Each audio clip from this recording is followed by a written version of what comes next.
Huminga ng malalim si Catherine habang tinitingnan ang refleksyon sa salamin.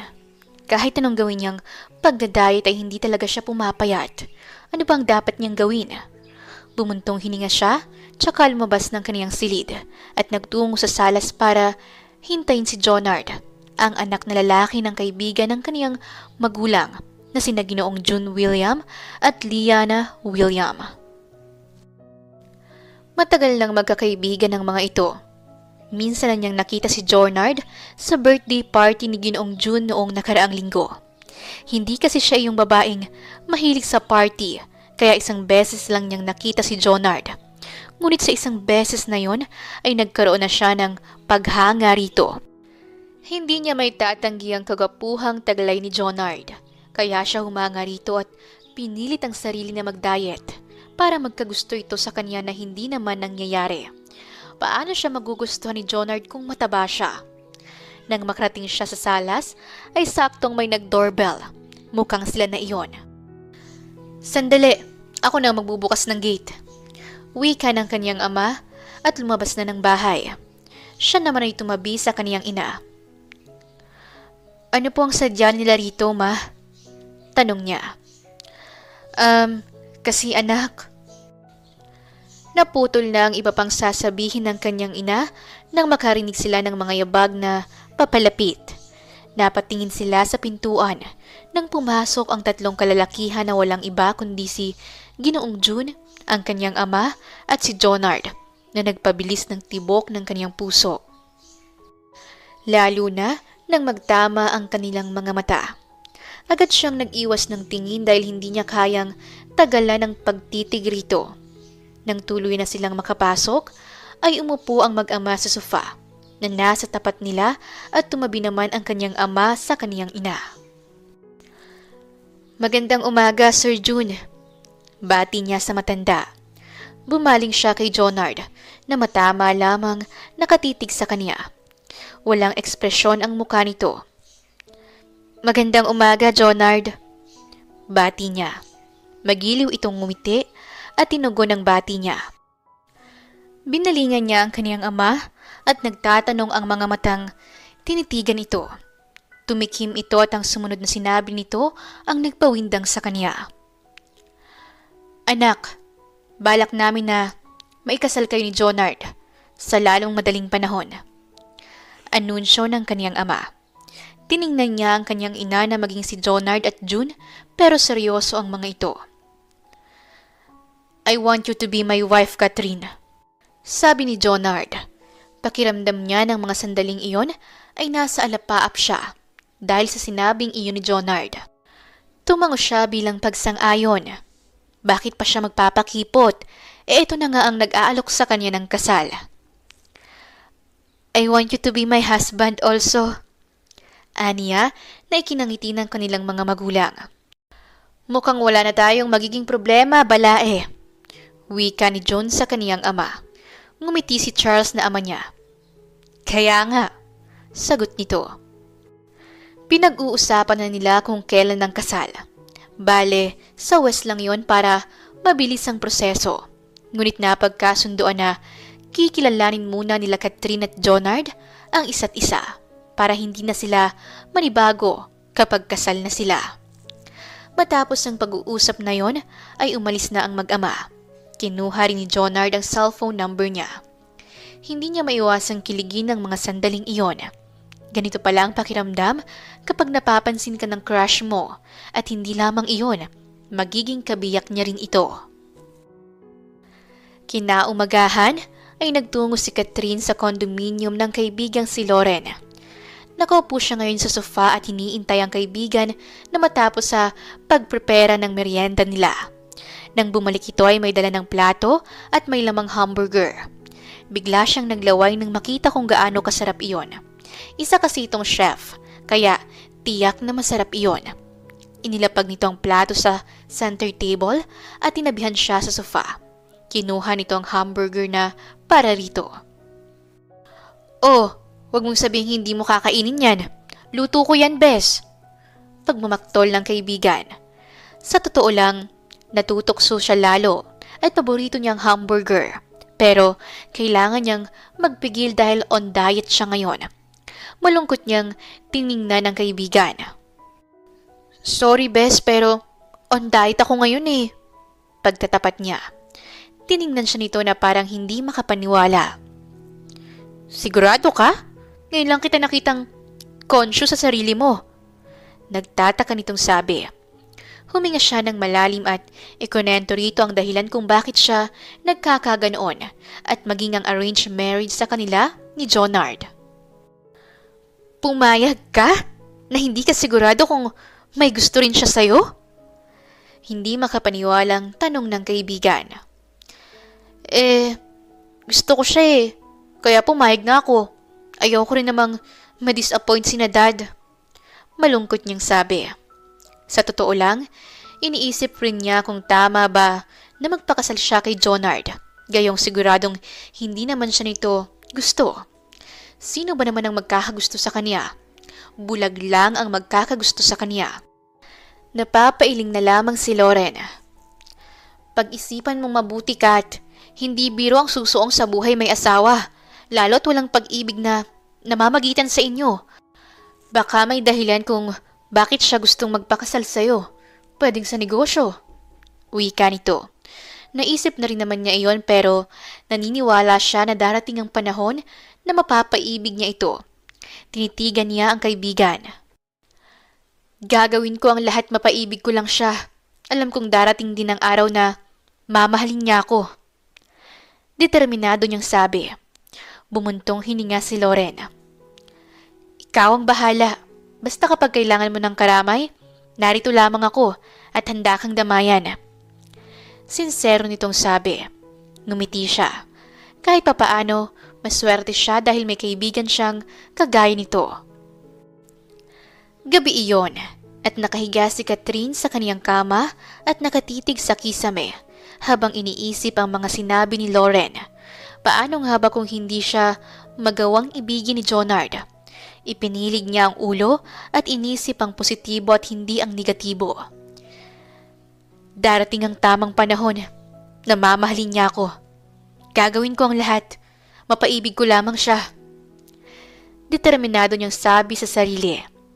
Huminga siya ng malalim dahil pakiramdam niya ay sumakit ang ulo niya. Ipipikit na sana niya ang mga mata nang biglang tumunog ang cellphone niya na nakalagay sa bedside table. Inabot niya yon at tiningnan ng caller. Nanlaki ang mga mata niya nang makitang numero iyon ni Jonard. Kaagad niya iyong sinagot. Hello? Kinakabahan niyang bati sa nasa kabilang linya. Tumikhim muna ito. Good evening, Catherine. Bati nito sa kanya. Gusto niyang kutusan ng sarili dahil hindi niya pala ito nabati dahil sa sobrang excitement. Good evening din. Bakit ka nga pala napatawag? Tanong niya sa mahinhing boses. Gusto sana kitang anyayahan na mananghalian bukas. I mean, lunch date. Pwede ba? Wala ka bang gagawin bukas? Oo naman. Pwede ako bukas. Wala akong gagawin. Bulalas niya dahil sa sobrang excitement. Napakagatlabi siya dahil sa hiyang nararamdaman. Para siyang teenager na excited na makita ang crush. Sorry na-excite lang ako na makilala ka. Pagdadahilan niya. Natawa si Jonard. Napakasarap pakinggan ang tawa nito. Ganon ba talaga kapag in love? Lahat ng bagay sa kanya ay maganda para sa'yo. Ayos lang. So bukas, magkita tayo? I will message you the time or maybe sunduin na lang kita. Okay ba sa'yo yon? Tanong nito. Tumangutango siya na para bang nasa harapang kausap. Sure, ihintayin kita. Sambit niya. Good night, Catherine. Sleep well. Paalam nito. Good night then. See you tomorrow. Aniya at pinatay na ang tawag. Nang maibaba ang cellphone ay humiga siya sa kama at nagpagulong-gulong dahil sa kilig na nararamdaman. Akalain mo yon? Niyaya siyang mag-date ni Jonard? Sisiguraduhin niyang bukas na magiging maganda siya. Pero bigla ding nang hina nang maalala na mataba siya. Napatingin siya sa sarili. Bakit ba kasi ang taba ako? Aniya. Nakatulugan niya ang pag-iisip sa kung paano niya mababago ang sarili. Dumating ang araw na pinakaiintay ni Catherine. Nag-text sa kanya si Jonard na susunduin siya ng alas 11 ng umaga. Kaya heto siya ngayon, alas 10 pa lang ay tumitingin na ng damit na susuotin para mamaya. Ang dami na niyang damit na nailabas pero wala siyang mapili. Pabagsak siyang naupo sa kama. Nang makapagpahinga, namili ulit siya at nang may mapili, pumasok na siya sa banyo para maligo. Nang matapos ay nagbihis na siya. Nakasuot siya ng dress na hanggang taas ng hita ang haba, kaya litaw ang matataba niyang hita. Nag-ayos siya ng sarili at sinigurong maganda talaga siya. Nakarinig siya ng ugong ng sasakyan sa labas ng bahay. Tumayo siya at nagpunta sa bintana para silipin kung sino yon. Lumakas ang kabog ng kanyang dibdib nang makitang bumaba sa mamahaling sports car si Jonard na kaagad namang sinalubong ng kanyang magulang. Napasandal siya sa dingding nang mag-angat ito ng tingin at nagsalubong ang kanilang mga mata. Kinuha niya ang handbag na nasa kama at lumabas ng kwarto at tinungo ang salas.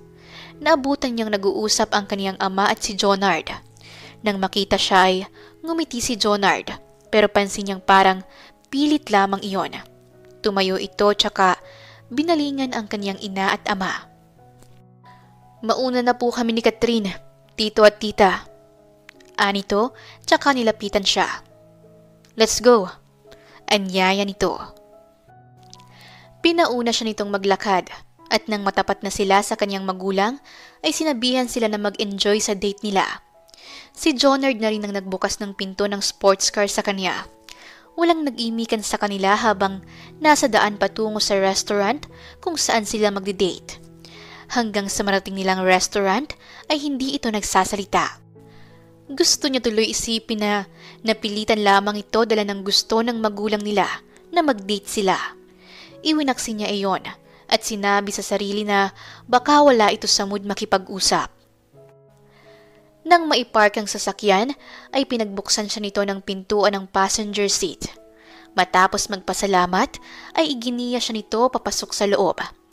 Natigilan siya nang makitang walang katao-tao pagpasok nila. Nilingon niya ang kasama na abala sa cellphone nito. Hindi niya tuloy maiwasang masaktan dahil hindi nakatuon ang atensyon nito sa kanya. Isinantabi na lamang niya iyon at inisip na baka may importanteng ka-text. Bakit tayong dalawa lang? Tanong niya nang tuluyan na silang makapasok sa loob. Itinigil nito kung ano man ang ginagawa sa cellphone at ibinulo sa iyon tsaka siya tiningnan. Nirentahan ko ang buong restaurant para sa date natin. Para walang hassle.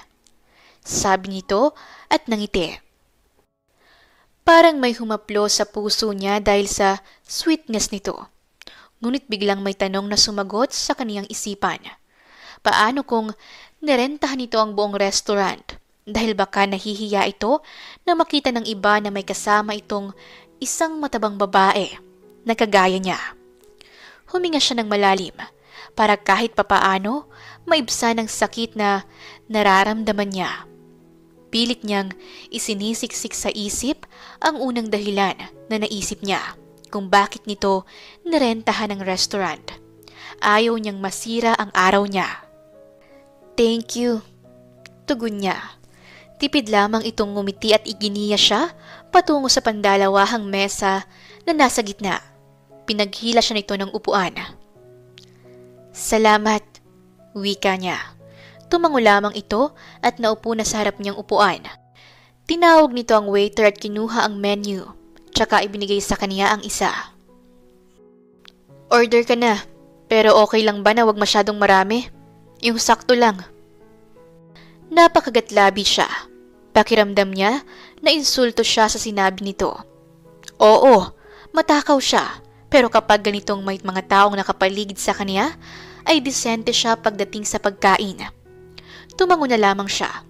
Sa bagay, hindi pa naman siya ganoong kilala ng binata at saka maayos naman ang pagkakasabi nito. Nang makuha ng waiter ang order nila, ay umalis na ito. Nagkausap kami ni Dad. Ang sabi, Sa susunod na linggo na daw tayo ikakasal. Sa kumpare niya na isang judge ang magkakasal sa atin. Panimula nito. Tumango-tango siya. Heto na. Tatanungin niya na ang bagay na nagpapagulo sa kaniyang isipan. Bakit mo ko gustong pakasalan? Tanong niya. Tinitigan siya nito. Of course, because of business. Hindi naman kita kilala para pakasalan kita agad ng walang dahilan, di ba? Pero sabi naman nila, natututunan mahalin ng isang tao na hindi imposibleng maramdaman ko yun sa'yo. Pero kung gusto mong umatras ka na habang maaga pa. Anito, nanlaki ang mga mata niya. No, hindi ako aatras. Ginagawa ko ito para kay Dad para sa pagtanaw ng utang na loob sa kanya. Pero gaya nga ng sabi mo, natututunan ng magmahal, kaya walang dahilan para umatras ako. Aniya, ayaw niyang sabihin na gusto niya rin ito at baka mapahiya lamang siya. Tumango-tango ito. At least, may rason tayo, kaya walang napipilitan sa atin.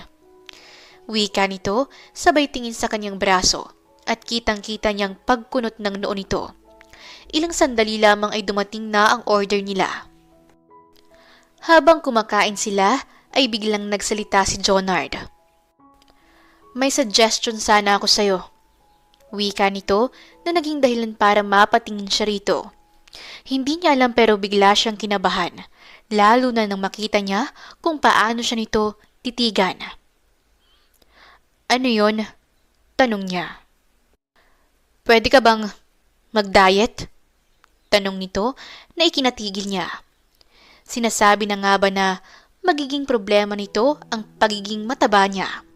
Baka ito rin siguro talagang dahilan kung bakit nirent nito ang buong restaurant para walang makakita na idinidate siya nito. Sa bagay, ano bang aasahan niya? Alam niyang hindi siya nito matatanggap. Wait, subukan mo lang naman, di ba? Wala namang mawawala kung susubukan mo. Suwestyon nito at ngumiti. Kita nito siguro ang lungkot sa mga mata niya. Ngumiti siya. Salamat. Sa totoo lang, sinusubukan ko naman pero nahihirapan talaga ako, lalo kapag nakakita ko ng masarap na pagkain. Hindi ko maiwasan, pero susubukan ko. Tugon niya at tipid na ngumiti tsaka muling itinuon ang atensyon sa pagkain para hindi nito mapansin ang sakit na nakarehistro sa kaniyang muka. Ilang araw pang dumaan at lagi siyang binibisita ni Jonard sa bahay at doon na sila kumakain. Naging palagay ang loob nila sa isa't isa at mas nakilala pa ang isa't isa. Yun nga lang, ni minsan hindi ito nagtangkang hawakan man lang ang kaniyang kamay o akbayan man lang siya. Nasasaktan siya syempre, lalo at ikakasal na sila sa susunod na 2 araw. Iniisip na lang niya na baka nahihiya pa ito o naiilang sa kanya. Dumating ang araw ng kanilang kasal. At heto siya ngayon, nakaharap na naman sa salamin at tinitingnan ang kanyang kabuuan. Sunod-sunod na katok sa pintuan ang kanyang narinig. Bumukas iyon at pumasok ang kanyang ina. Ngumiti ito sa kanya. Good morning, anak. Handa ka na ba? Tanong nito sa kanya. Ngumiti siya ng pilit. Opo, handa na po ako. Sagot niya. Handa na nga ba talaga siya o handa lang siya dahil may pagtingin siya kay Jonard at dahil din sa kagustuhan ng kanyang magulang? Lumapit ang kanyang ina at inakbayan siya, tsaka tiningnan siya sa salamin. Bakit parang malungkot ka? Anak, kung ayaw mo naman pwede kang umatras. Naiintindihan namin iyon. Ipapaliwanag na lang namin kay Tito Jun mo. Paliwanag nito. Umiling siya at pinilit na ngumiti ng tunay. Okay lang po, Mom. Siguro, nalulungkot lang ako dahil hindi ko na kayo makakasama. Siyempre, titira na ako sa bahay ni Jonard. Mamimiss ko po kayo. Madamdamin niyang pahayag. Lumamlam naman ang mata ng kanyang ina at niyakap siya. Ang anak ko talaga. Bibisita naman kami sa inyo kapag may oras kami ng dad mo. At saka, mabait si Jonard at tiyak na magiging mabuti siyang asawa sa'yo. Anito at hinalikan siya sa noo. Tsaka siya niyayang magtungo na sa baba dahil naroon na raw si Judge Marquez dahil ito ang magkakasal sa kanila. Sa katunayan, hindi niya maiwasang ma-excite dahil magiging asawa na niya si Jonard William at ang isiping bubuo sila ng pamilya. Matapos pumirma ay nagpalakpakan ng mga naroon. Pili lamang ang pumunta. 2 ninong at ninang, 2 kamag-anak ni Jonard at kaniyang mga magulang at magulang ni Jonard, at ang nag-iisang kapatid na babae ng kaniyang ina. Binati sila ng mga ito ng congratulations at pagkatapos ay nagtungo na sila sa venue, sa isang restaurant na nirentahan nila. Masaya ang bawat isa ng mga sandaling iyon at ganun din si Catherine. Ipinangako niya na pagsisilbihan niya ang asawa ng buo niyang makakaya at aasikasuhin ang mga magiging anak nila. Ang ganda ng bahay mo, puri ni Catherine nang makapasok siya sa bahay na pagmamayari ni Jonard. Ipinapasok ng 2 lalaki ang kaniyang mga gamit. Tiningnan niya ang asawa. Nang mahuli niya itong nakatitig sa kanya ay hindi niya maiwasang kiligin. Oo, pero may mga rules ako dito sa bahay. Wika nito sa madiin na boses. Tumango-tango siya. Sa bagay, need talaga ng rules sa isang pamilya para na rin sa ikabubuti nila. Ano yun? Tanong niya. Iginiya siya nito patungo sa sofa at sinabing intayin na makaalis ang 2 lalaki bago nito sabihin ng rules. Nang makaalis ang mga ito matapos ibigay ang sahod ng mga ito, ay hinarap siya ni Jonard. Sabihin na natin na lagi tayong magkasama bago tayo ikinasal, pero hindi iyon sapat na dahilan para magkagusto ako sa'yo. Panimula nito. Nakaramdam siya ng sakit pero naiintindihan naman niya ito. It takes time para magustuhan siya nito. May rules akong ginawa bago tayo ikinasal at pipirmahan natin yun para tanda na nagkasundo tayo sa rules na yon. Naiintindihan mo ba? Tanong nito. Tumango na lang siya dahil wala naman siyang pagpipilian. Nagpaalam ito na pupunta sa study room nito dahil naroon daw ang rules na ginawa nito. Pagbalik nito ay may dala itong folder at ibinigay sa kanya ang laman nun at inisa-isang basahin ang mga nakasulat. Napakagatlabi siya nang mabasa ang isang rules na hindi niya nagustuhan. Bakit bawal tayong magtabi? Jonard, mag-asawa tayo. Pinutol na nito ang iba niyang sasabihin. Yes, alam ko. Gaya nga ng sinabi ko, hindi kita basta-basta magugustuhan. Lalo at ipinagkasundo lamang tayo. At saka pwedeng magbago yan kapag naramdaman ko na gusto na kita. At kapag naramdaman ko na handa na akong gawin ang bagay na yun sa'yo. Seryoso nitong sabi. Parang may pumiga sa puso niya ng mga sandaling iyon. Pero wala siyang choice dahil noong una pa lang ay alam niyang hindi siya nito gusto. Tumango-tango na lamang siya dahil naiintindihan naman niya ito. Bawal din ang pumasok sa kwarto nito para linisan niya at bawal silang umalis ng magkasama. Sa papel lang tayo mag-asawa, Catherine. Sinabi ko na sa'yo noon kung gusto mong umatras pero hindi mo ginawa. Gaya ng sabi ko, pinakasalan kita dahil sa negosyo. May gagawin lang ako. Pirmahan mo na yan at ipagluto mo na ako ng makakain. Utos nito, tsaka tumayo na at lumabas ng bahay. 1 linggo na silang kasal ni Jonard at talagang ipinapakita ni Catherine sa asawa na pwede siya nitong magustuhan. Pinagdadayet din siya nito pero kapag wala ito ay hindi niya maiwasang kumain lalo at mabilis siyang magutom. Gustuhin man niya pero hindi niya magawa.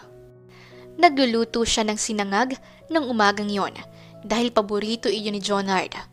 Nang makarinig siya ng mga yabag na papalapit, lumingon siya at nakita ang asawa na papalapit. Naka-coat and tie na rin ito. Good morning, masigla niyang bate. Tumango lamang ito na labis niyang ikinadismaya pero hinayaan na lang niya iyon. Inisip na baka hindi maganda ang gising nito. Kagad niyang pinaghanda ng agahan ng kanyang asawa at talagang asikasong-asikaso niya ito. Sabihin mo lang kung may kailangan ka, aniya at tumayo sa gilid nito.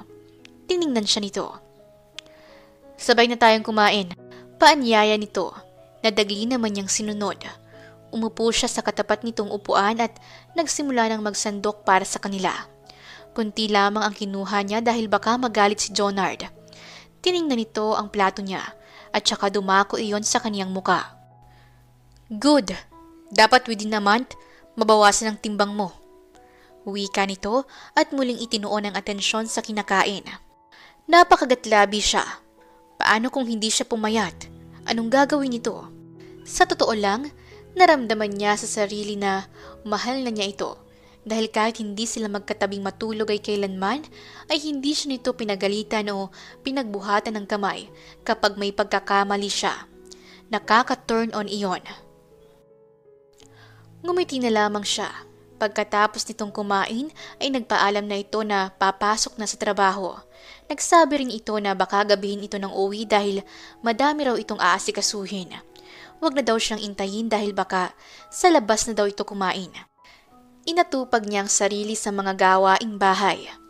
Sumapit ang gabi at napagpasyan niyang manood muna ng TV habang iniintay ang pag-uwi ni Jonard. Tapos na rin siyang maghapunan. Biglang tumunog ang cellphone niya na nasa center table. Kaagad niya yung kinuha at si Lauren ang tumatawag. Sinagot niya iyon. Bes, bakit? Bungad na tanong niya rito. Hindi ka maniniwala sa nakita ko. Sigaw nito na parang natataranta. Napakunot ang noo niya. Anong ibig mong sabihin? Ano ba ang nakita mo? Ihanda mo na ang puso mo na maririnig at malalaman mo. Si Jonard, may kasamang babae sa restaurant. Papasok kami ni Kian kanina. Nang mahagip ng tingin ko ang isang lalaki, na si Jonard pala. May kasama siyang babae. Kaya ang ginawa ko, hinila ko si Kian at lumabas agad kami ng restaurant. Pagkukwento nito.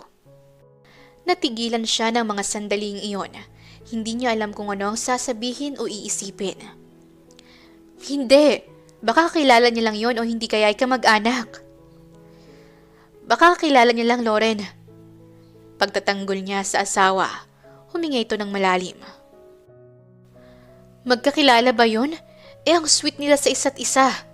Catherine, ipinagkasundo lamang kayo, kaya hindi nakakapagtaka na maghanap siya ng iba, lalo at hindi kanya gusto. Hindi ba yun naman ang sabi mo? Tanong nito. Napalunok siya at nanikip ang dibdib niya na may posibilidad na totoo ang sinasabi nito. Napangiti na lang siya ng mapait. Sa bagay, nakuha na naman ito ang gusto. Kaya ayos lang rito na maghanap ng iba at lokohin siya. Catherine! Sigaw ng kaibigan sa kabilang linya. Oh, bakit? Tanong niya. Ang lalim ng iniisip mo. Kung hindi ka niya kayang mahalin, makipaghiwalay ka na. Kaysa ganyan na niloloko ka lang niya. Oo, arranged marriage kayo. Pero hindi yung dahilan para lokohin ka niya. Payo nito. Natapos ng tawag pero lutang ang isip ni Catherine hanggang sa nakarinig siya ng ugong ng sasakyan. Nang bumukas ang pinto ng bahay at pumasok si Jonard ay hindi alam ni Catherine kung ano ang gagawin.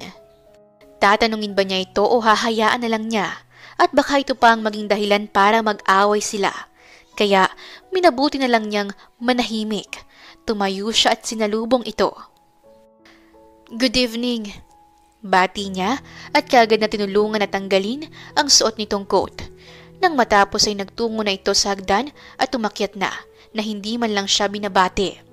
Sumunod na rin siya rito at nagtungo sa sariling silid at nahiga sa kama.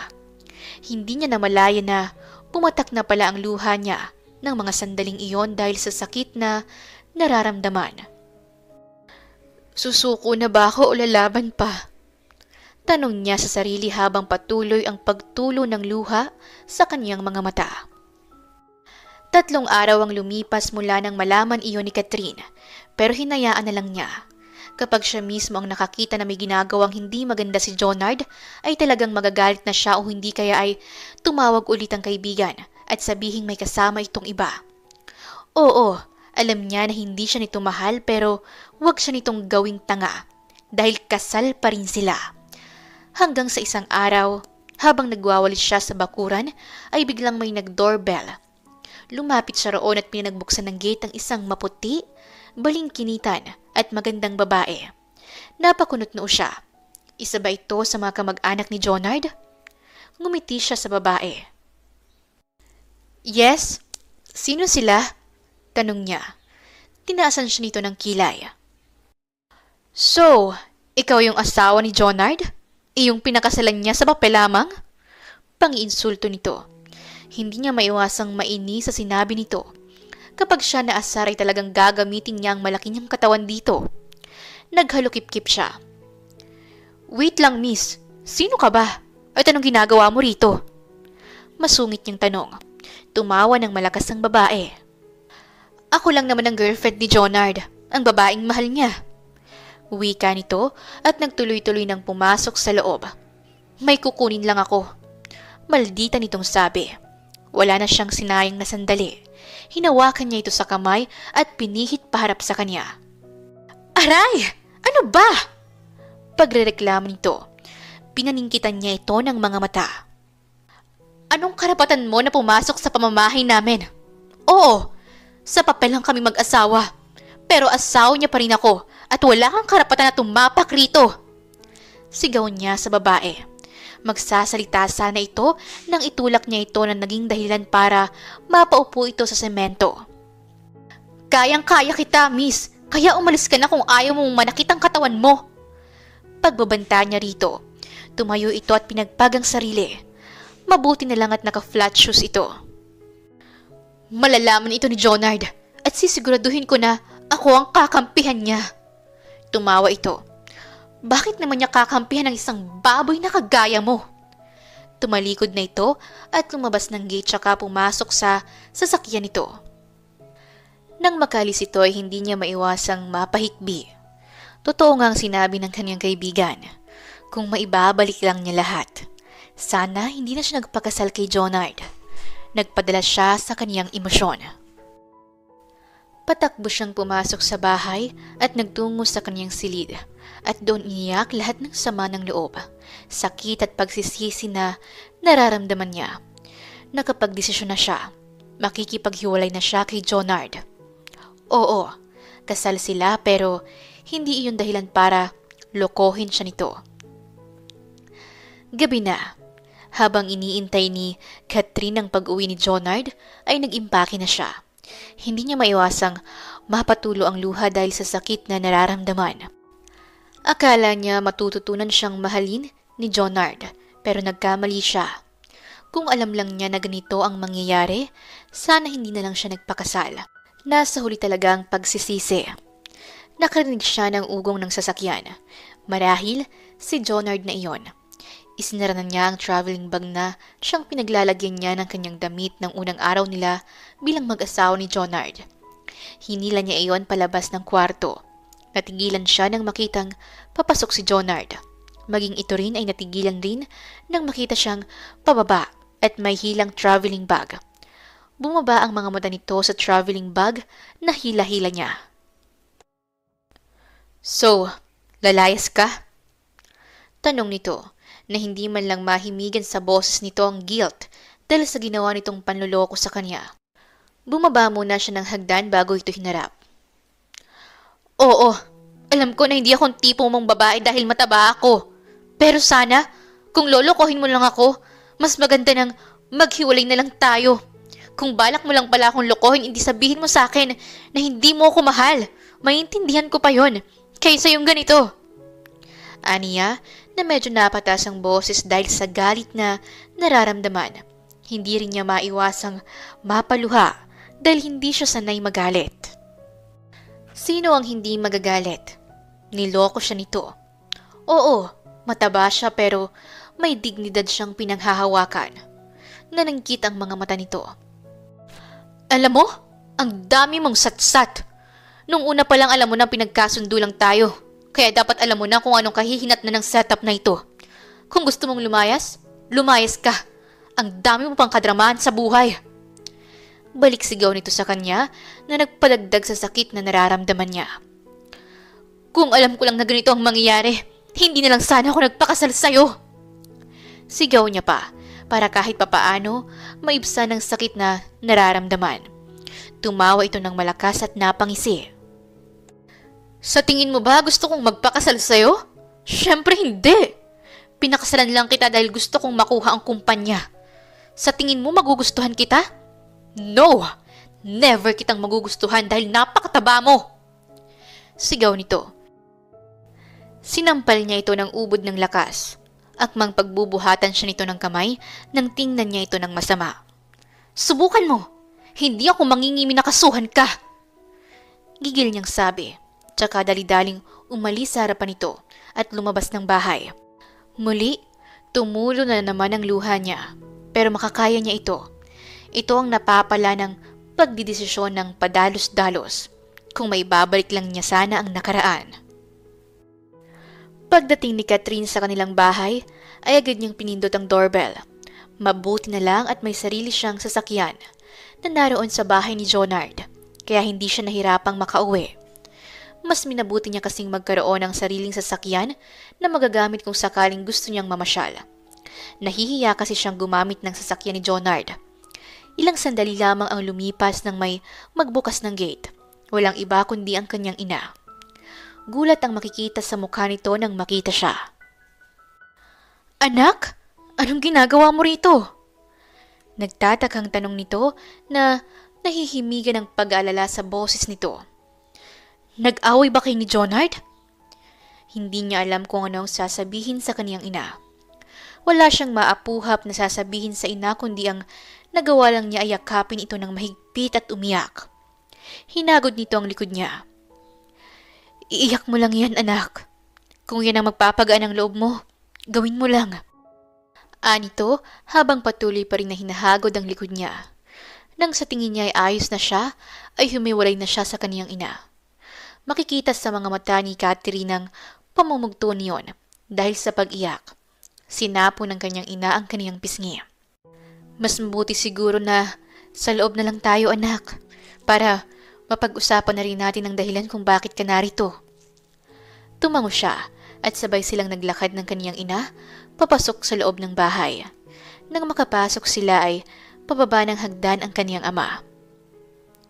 Maris, sino ang nag-doorbell? Tanong ng kaniyang ama habang kinukusot ang mga mata nito. Nanlaki ang mga mata nito nang makita siya. Anak? Bulalas nito at dali-daling bumaba ng hagdan at sinalubong siya. Bakit ka narito? Nag-away ba kayo ni Jonard? Nag-aalalang tanong nito. Umiling-iling siya at ayon na naman ang luha sa kaniyang mga mata na hindi na matapos-tapos. May ibang babae po si Jonard. Aniya at naupo sa sofa at pinunasan ng luha sa kaniyang mga mata. Tumalim ang mga mata ng kaniyang ama, samantalang lungkot naman ang makikita sa mukha ng kaniyang ina. Mag-uusap kami ni June. Hindi makakalampas sa akin ang ginawa sa'yo ni Jonard. Gigil na sambit ng kanyang ama. Nakakuyom ang kamao nito at lumalabas ang litid nito sa leeg dahil sa matinding galit. Umiling siya. Wala namang mangyayari kahit sabihin ng kanyang ama ang ginawang pagtataksil sa kanya ni Jonard. Hindi na po kailangan, Dad. Dahil kahit sabihin mo naman yun ay hindi na magbabago ang lahat. Desisyon niyo ni Jonard at kasalanan ko dahil pumayag ako magpakasal sa kanya. Nagsisisi niyang sabi. Huminga ng malalim ang kaniyang ama. Tinabihan siya ng kanyang ina sa sofa at hinawakan ang kaniyang kamay. Anong desisyon mo ngayon, anak? Tanong ng kanyang ina habang nakatingin sa kanya. Kitang-kita sa mukha nito ang awa sa kanya. Tumingin siya sa kaniyang ama. Gusto ko munang mapag-isa, Dad and Mom. Gusto ko munang mag-unwind. Baka sakaling makapag-move on ako. Sagot niya. Tumango-tango ang kanyang ama. Sige, kung yan ang makakapagpagaan sa loob mo, gawin mo, anak. Tumabi ito sa kaniya at hinawakan ang kanyang kaliwang kamay. Gusto kong humingi ng tawad sa naging desisyon namin sa iyo, anak.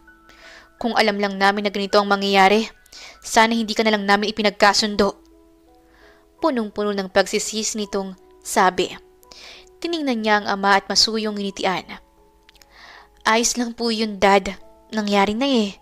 Wala ring mangyayari kung magsisisihan pa tayo, hindi ba? Natuto ako sa nangyari na huwag magpapadalos-dalos sa mga desisyon sa buhay. Okay lang po yun.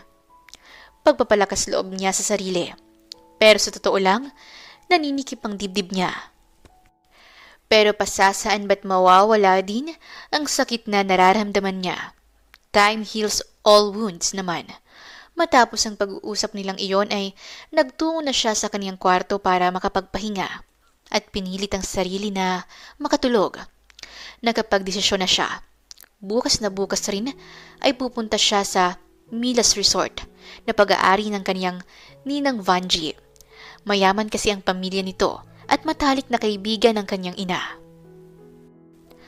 Samantala, hindi maiwasang ma-excite ni Aljon habang bumabiyahe patungong Milas Resort.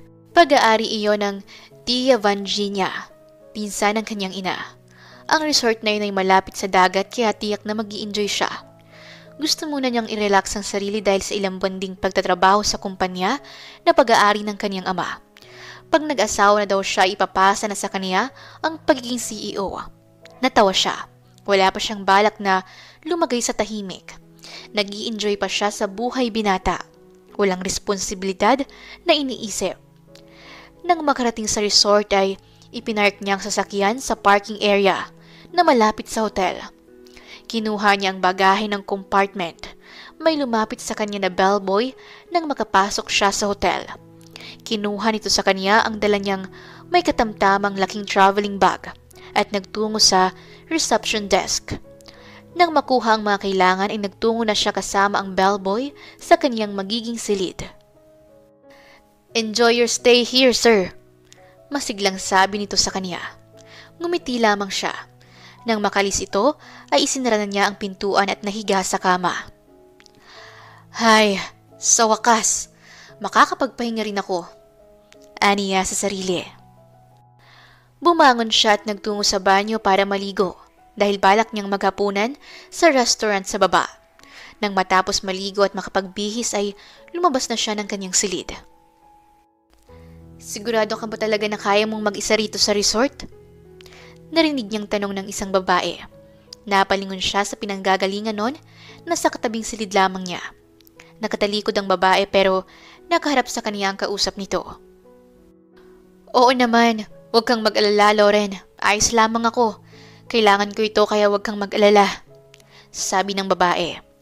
Mataba ang babae, pero maganda ito at magaling magdala ng damit. Bumagay ang suot nitong dress. Maputi ito. Sa tingin niya, kabastusan ng pakikinig ng usapan ng may usapan, kaya nagpasya na siyang magtungo sa elevator na magdadala sa kanya sa ibaba. Hindi maiwasang mapatingin ni Catherine sa lalaki. Nasa likuran ni Lauren. Kaso, papaalis na ito patungo sa elevator. Hindi kalayuan dito, kaya hindi niya masyadong namukaan ito. Maganda ang katawan nito at matangkad.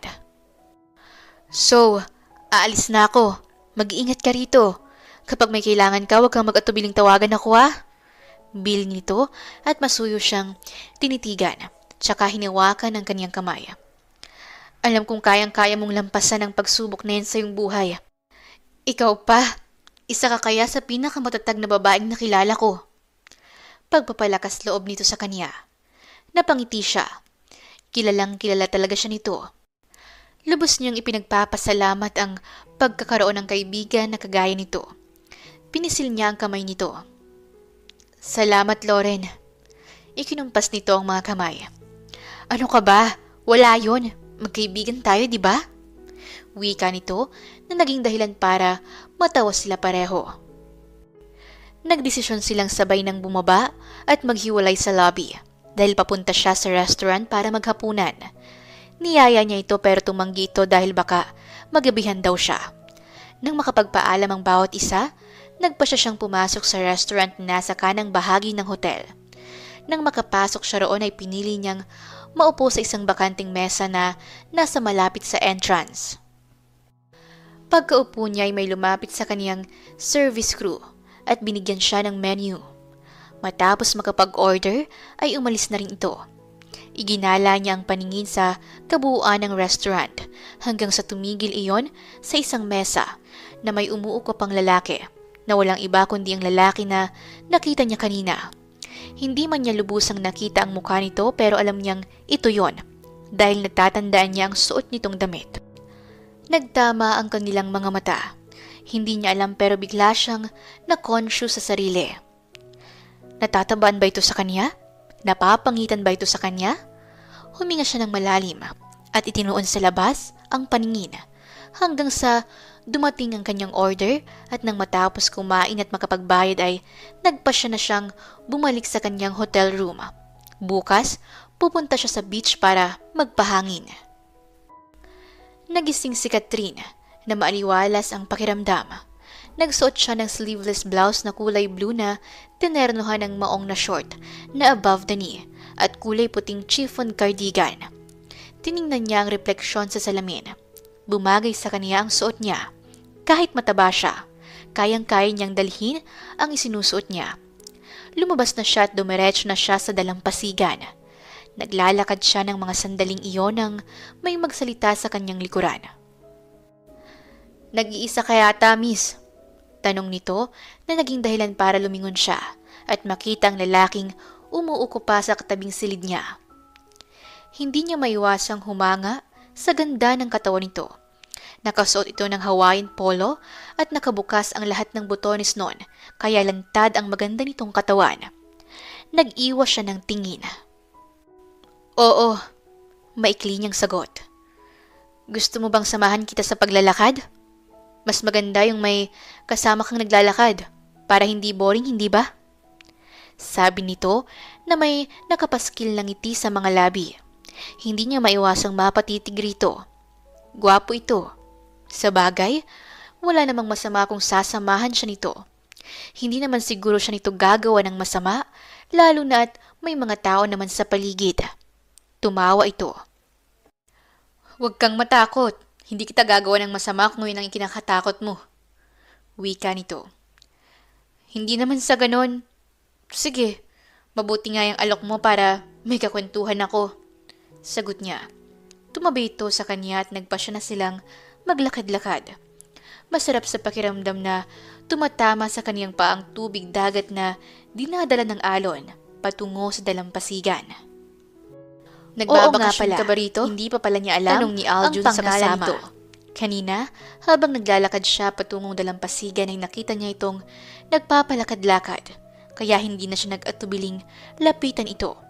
Kahit mataba ito ay hindi niya maiwasang humanga sa hubog ng katawan nito. Nakita niya sa sulok ng kanyang mga mata na tumingin ito sa kanya, pero nanatili lamang ang kanyang paningin sa harap. Iba kasi ang epekto nun sa kanya.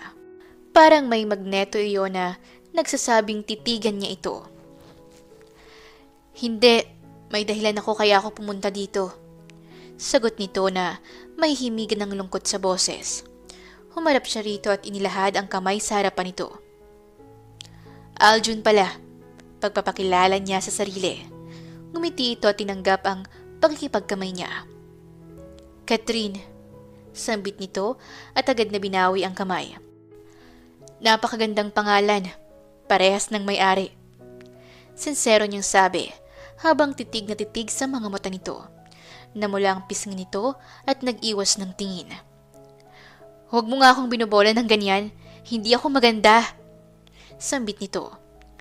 "Bakit naman kita bobolahin? Bola ka ba? Totoo ang sinabi ko. Maganda ka. Alam mo ba may kasabihang beauty is in the eye of the beholder?" Aniya. Tumingin ito sa kanya at kitang-kita niya ang pamumuo ng luhas sa mga mata nito. May nasabi ba siyang hindi maganda? Kusang gumalaw ang mga kamay niya para tuyuin ang luhas sa mga mata nito. "Sorry, hindi ko sinasadya. Mukhang may pinagdadaan ka ngayon. Pwede mong i-share sa akin. Makikinig ako." Alok niya. Kitang-kitang pag-aalangan sa mukha nito, kaya nagsalita siyang muli. "Sabi nila mas maganda daw mag-open sa hindi mo kilala. No judgment." Aniya sabay ngiti. Nakatitig lamang ito at pagdakay ngumiti at tumango. "Mabuti pa nga't masasabi ko sa ibang nararamdaman ko. Para mapayuhan mo rin ako at para gumaan na rin ang pakiramdam ko." Pagsang-ayon nito at tumalikod, tsaka naupo sa dalampasigan.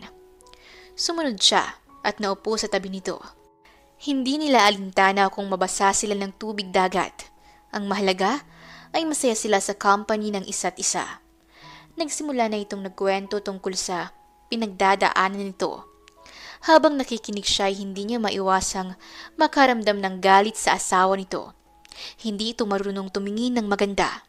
Hindi nakikita ang kagandahan sa panlabas na kaanyuan. Nakikita iyon sa panloob, sa puso.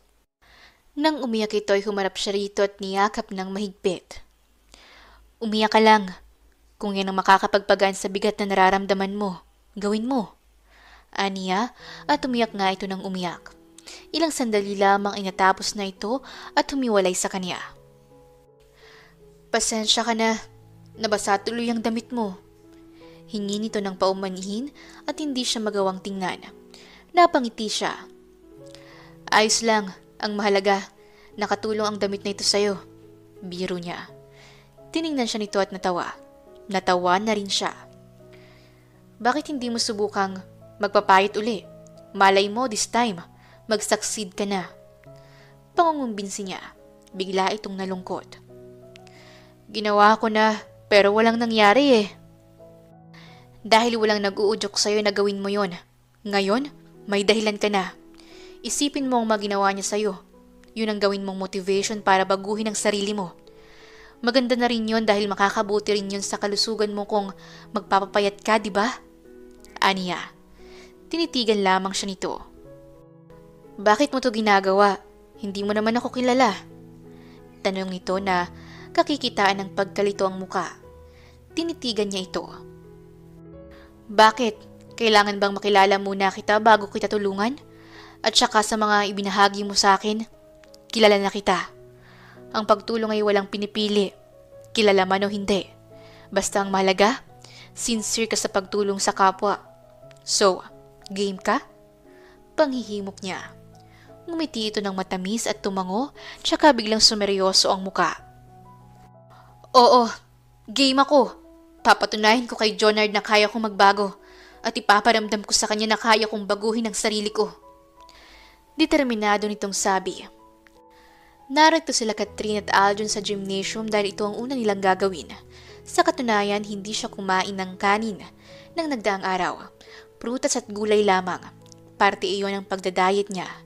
Isa pala itong dating gym instructor at president ng kumpanya na pag-aari ng ama nito.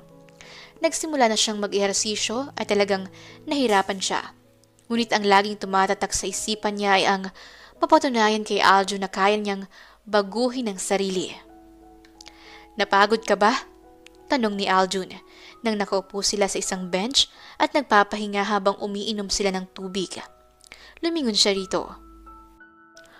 Oo, pero kaya at kakayanin para sa sarili. Determinado niyang sabi. Natigilan siya ng punasan nito ang pawis sa kaniyang noo na may mga namumuong pawis. Napatitig siya sa mukha nito at kasabay noon ang pagbilis ng tibok ng kaniyang puso. Anong ibig sabihin nito? Napatayo siya.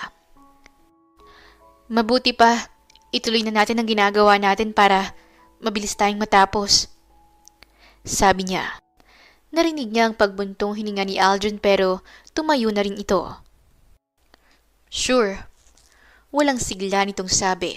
At naglakad na patungo sa mga gym equipment. Hindi mahirap magustuhan si Aljon pero ayaw niyang masaktan. Baka ginagawa lang nito ang mga bagay na yon para tulungan siya. Para ma-build ang self-confidence niya. Hindi dahil sa may kahulugan iyon. Ayaw niyang umasa dahil tiyak na masasaktan lamang siya. Lumipas ang 2 linggo na ganoon ang ginagawa ni Catherine. Kasabay ng balanced diet ay napapansin niya na nababawasan ng kanyang timbang kahit papaano. Nagpaalam din siya sa kanyang magulang na medyo matatagalan ang pag-uwi niya. Idinahilan na lang niya na nag-e-enjoy siya sa pagbabakasyon. Ganon din ang ginawa ni Aljun. Nahihiya nga siya dahil naaapektuhan ng trabaho nito. Pero ayos lang daw yon dahil ang kapatid nitong babayang pumalit muna dito. Sasamahan daw siya nito hanggang maging matagumpay ang pagpapapayat niya. Sobrang nagpapasalamat siya sa binata. Napapansin rin niya na sa paglipas ng araw ay mas napapalapit ang loob niya rito. Minsan nahuhuli niya ang sarili na nakatitig sa kisame habang iniisip ang binata. Napagtanto niyang gusto na niya ang binata. Maalaga ito sa kanya pero hindi niya iyon binibigyan ng kahulugan hanggat hindi nito sinasabi sa kanya na gusto rin siya nito ay hindi niya paaasahin ng sarili. Ang tanong, may posibilidad ba na magustuhan siya nito? Napatingin siya sa sariling refleksyon sa salamin. Ibang-iba na ang Katrina makikita roon. Makalipas ang 1 buwan at 2 linggo, malaki na ang ipinayat niya at gumanda ang katawan.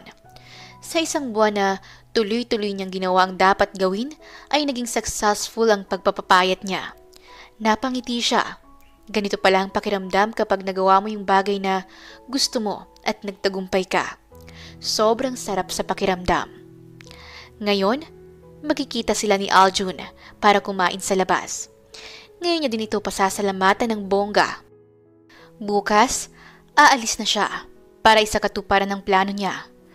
Sunod-sunod na katok sa pinto ang pumukaw sa naglalayag niyang isipan. Nagtungo siya sa pinto at binuksan niyon. Tumambad sa kanyang harapan ang guwapong mukha ni Aljun. Nakasuot ito ng checkered polo at short na maong. Napatitig ito sa kanya. Tsaka sinuyod siya ng tingin mula ulo hanggang paa. Kitang-kitang paghanga sa mukha nito. Wow! Ibang-iba ka na, Katrin. Ibang-iba na ang Katrin na nasa harapan ko ngayon. Bulalas nito habang nakatitig sa kanya ng may paghanga.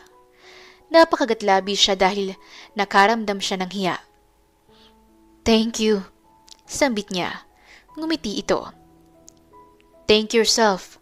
Nagawa mo yan dahil sa pagpupursige mo at saka tinulungan mo ang sarili mo. Wika nito habang titig na titig sa kanya. Beautiful, inside and out. Namula ang pisngi niya sa sinabi nito. Nakasuot kasi siya ng summer dress na talagang humakab sa kaniyang katawan. Ikaw rin naman ang gwapo mo kaya ngayon. Bagay na bagay sa'yo yung suot mo. Puri niya rito. Natawa ito. Bagay rin naman sa'yo ang suot mo. So, ibig bang sabihin nun, bagay tayo? Hugot nito na naging dahilan para bumilis ang tibok ng kaniyang puso. Hindi niya alam kung ano ang sasabihin. Joke lang. Bawi nito sa sinabi na naging dahilan para madismaya siya. Let's go? Anyaya nito sabay hawak sa kamay niya at iginiya siya palabas ng kaniyang silid. Napatingin siya sa magkahawak nilang kamay. Napangiti na lamang siya at hinayaan na lamang ito. Binitawan lang nito ang kamay niya nang pumasok sila sa loob ng elevator. Nang makarating sila sa lobby ay nagtungo na sila sa mini restaurant na malapit sa dalampasigan. May mga mesa sa labas na may malaking umbrella na nagsisilbi nilang lilim. Pinaghugot siya ng upuan ni Aljun. Matapos magpasalamat ay ito naman ang naupo sa tapat niya. Matapos makapag-order ng pagkain at mailapag iyon sa lamesa ay nagsimula na silang kumain. Sabay na tayong umuwi. Alok niya sa binata. Nag-angat naman ito ng tingin. Sure, ihatid na lang kita sa inyo. Alok din ito. No, pinutol na nito ang iba pa niyang sasabihin. I insist, ihahatid kita sa inyo. May diin itong sabi. Wala na siyang nagawa kundi ang sumang-ayon. So, anong balak mo? Tanong nito sa kanya. Huminga siya ng malalim. So, sorpresahin ko si Jonard. Ipaparamdam ko sa kanya kung anong naramdaman ko noon. Determinado niyang sabi. Tumangot-tango na lamang si Aljun at hindi na nagsalita pa. Pagkatapos mananghalian ni na Aljun at Katrin, ay pumunta sila sa bukas na bar kapag ganitong umaga. Nagsaya silang dalawa hanggang sa malasing si Katrin dahil mahina ang tolerance nito sa alak. Kat, lasing ka na. Wika ni Aljun at tinakbayan ng babae, tsaka lumabas ng bar at nagtungo sa hotel. Katabi lang kasi ng hotel ang bar. Nang maihiga niya ang dalaga sa kama nito, ay hinila siya nito. Dito ka muna. Bantayan mo ako. Pakiusap nito at yun naman ang ginawa niya. Pero laking gulat niya nang hilahin siya ni Katrin na naging dahilan para pumaibabaw siya rito at halikan sa labi ng mapusok. Walang nagawa si Aljun kundi tugunin ang halik nito, lalo at may pagtingin siya sa dalaga, hanggang sa umantong iyon sa mas mainit na tagpo. Napatigil si Aljun nang mapagtanto na berhen pa si Catherine. Hindi niya akalain na berhen nito, na siya ang unang makakaangkin rito. Kitang-kita niyang sakit na bumabalatay sa mukha nito. Mahal na mahal kita. Yun lang ang namutawi sa labi ng dalaga. Nasaktan siya dahil alam niyang si Jonard ang tinutukoy nito. Ipinagpatuloy niya ang ginagawa. Ito na ang huling gabi na makakasama niya ito at kung magbubunga man ang kapusukan nila ay handa siyang panagutan ang dalaga. Napapikit siya ng marating ang kasukdulan. Nahiga siya sa tabi ng dalaga at nakitang nakangiti ito pero nakapikit. Thank you for giving yourself to me. Sambit niya at hinalikan sa labi ang dalaga tsaka ipinikit ang mga mata. Bukas ay pag-uusapan nila ang nangyari. Nagising si Catherine na masakit ang ibabang parte ng kaniyang katawan. Nagmulat siya ng mga mata at ganun na lamang ang pagbilis ng tibok ng kaniyang puso nang mahuling nakatitig sa kaniya si Aljun. Ngumiti ito sa kaniya. Good morning, beautiful. Bati nito sa kaniya na naging dahilan para mamula ang kaniyang pisngi at magbaba ng tingin. Tandang-tanda niyang namagitan sa kanila kagabi. Oo, sabihin man na lasing siya pero may pakiramdam siya at alam niya ang ginagawa. Biglang sumagi sa isip niyang namagitan sa kanila ng binata kagabi. Sabihin man na lasing siya pero may pakiramdam siya at alam niya ang ginagawa. Hindi siya nagsisisi na ibinigay niya ang sarili sa binata. Good morning din. Ganting bati niya.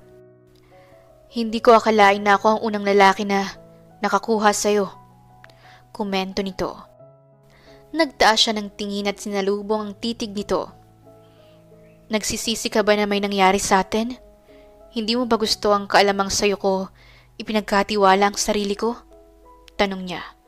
Wala pa siyang nakukuhang sagot pero nasasakta na siya. Hinawakan nito ang pisngi niya at inilapit ang mukha sa kanya tsaka mas pinakatitigan. Bakit naman ako magsisisi? Ang namagitan sa atin ang pinakamasayang nangyari sa akin dito. Higit sa lahat, ang makilala ang isang tulad mo. At kung sakali man na magbunga ang nangyari sa atin ay handa kitang panagutan dahil ganoon kita kamahal.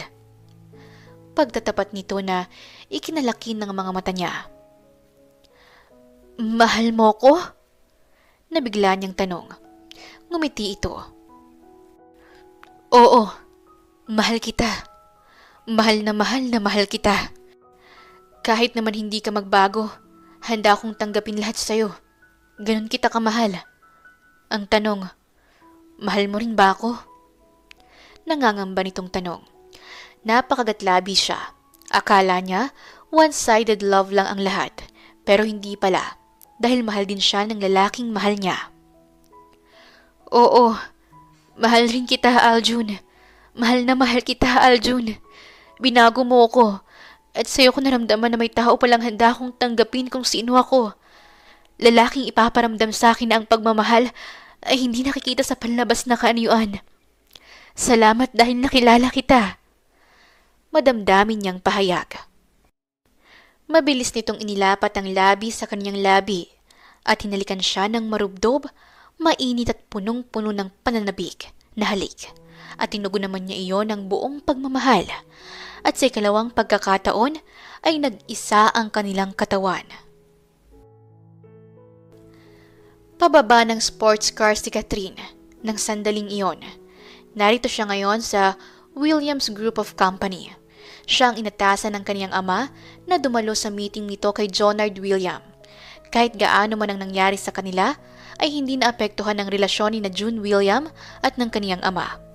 Wala namang kasalanan si June sa ginawa ng anak.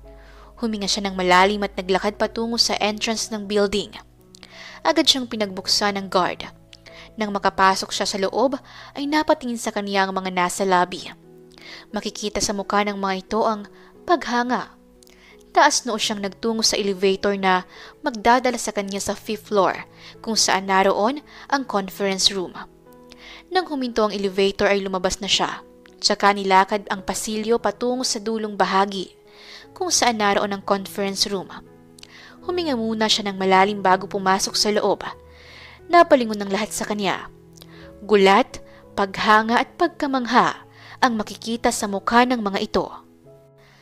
Napatayo si June William na makikita rin sa mukha ang labis na paghanga. Nilapitan siya na may ngiti sa mga labi.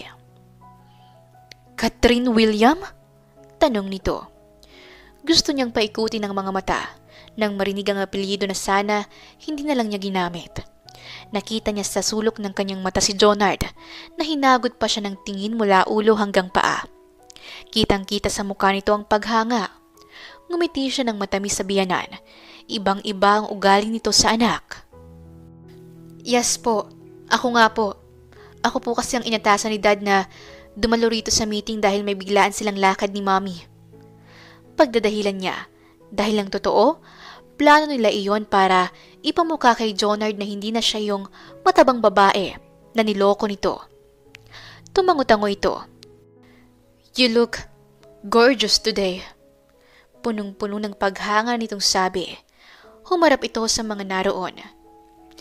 "Ladies and gentlemen, I would like you to meet Catherine William, my daughter-in-law and daughter of Mr. Charles Fernando." Anunsyo nito. Nagulat man ang mga naroon ay pumalakpak pa rin ang mga ito. Humingi rin ng dispensa si June William kung bakit naging pribado ang kanilang kasal at kung bakit ngayon lamang siya nakita ng mga ito.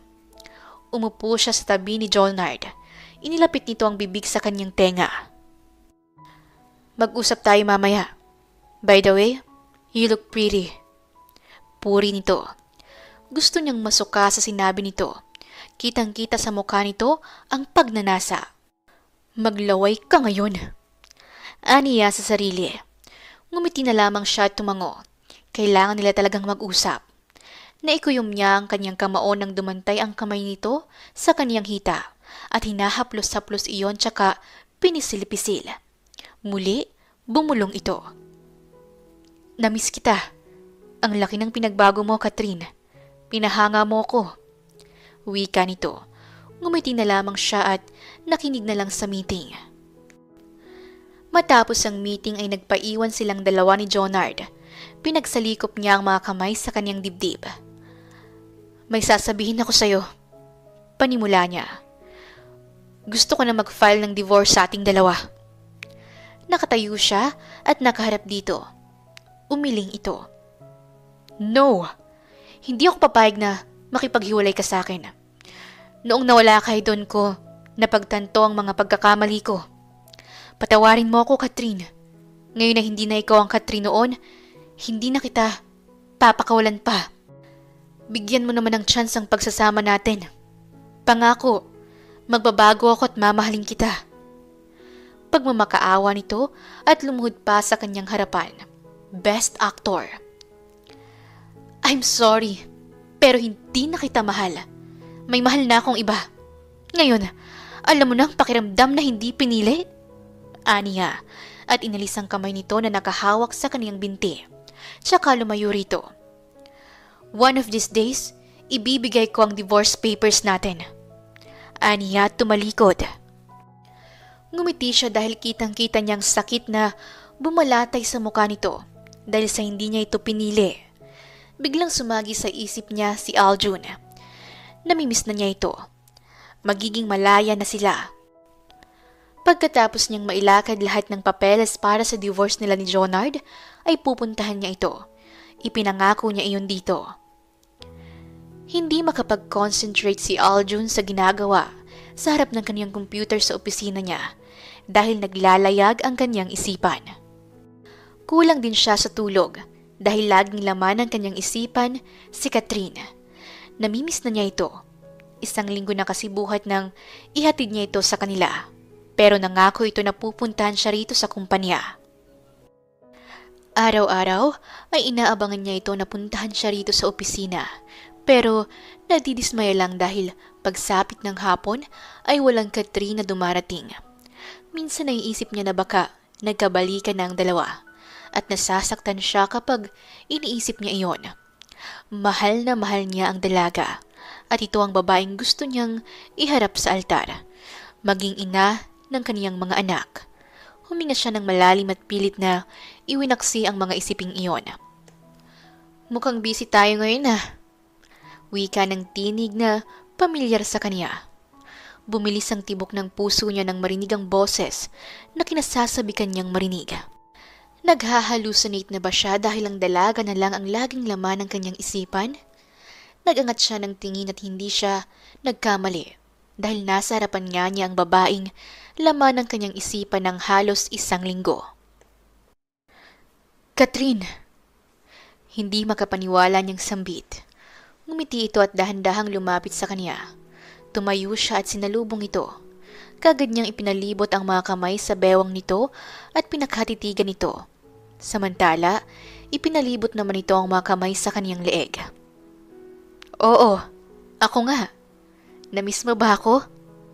Tudyo nitong tanong na may ngisi pa sa mga labi. Bigla siyang nakaramdam ng lungkot. Sobrang namiss kita. Madamdamin niyang bahayag. Biglang lumambot ang ekspresyon ng mukha nito.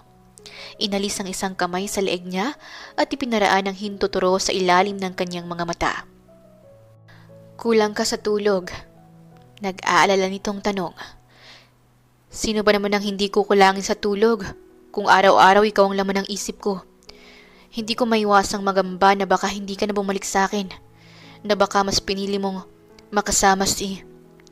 Pinutol na ni Katrin ang iba pang sasabihin ni Aljun sa pamamagitan ng isang masuyong halik na tinugon naman niya ng mainit at maalab na halik. Mas hinapit niya ito palapit sa katawan niya. Parehas na hinihingal na maghiwalay ang kanilang labi. Pinagdikit niya ang kanilang mga noo at pinakatitigan ito. Thank you for coming back. I miss you. Buong sinseridad niyang sabi. Kapag sinabi kong babalik ako, babalik ako. Mahal kita, Aljun. Mahal na mahal kita. Thank you for coming to my life. You're God sent. Akala ko noon, wala nang magmamahal sa akin ng totoo. Pero nagkamali ako dahil nang dumating ka, doon ko napagtanto na may tatanggap pa rin pala sa akin. Maraming salamat. Madamdamin nitong pahayag.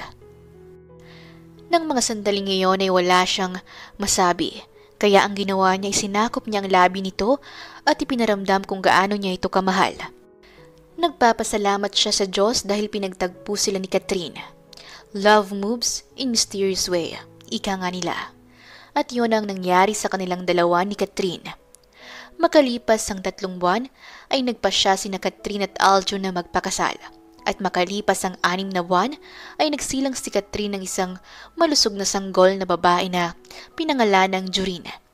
Sa unang buwan nila bilang magkasintahan ay buntis na si Katrin. Excited na lumabas ng kotse si Aljun pagka-uwi niya galing sa trabaho.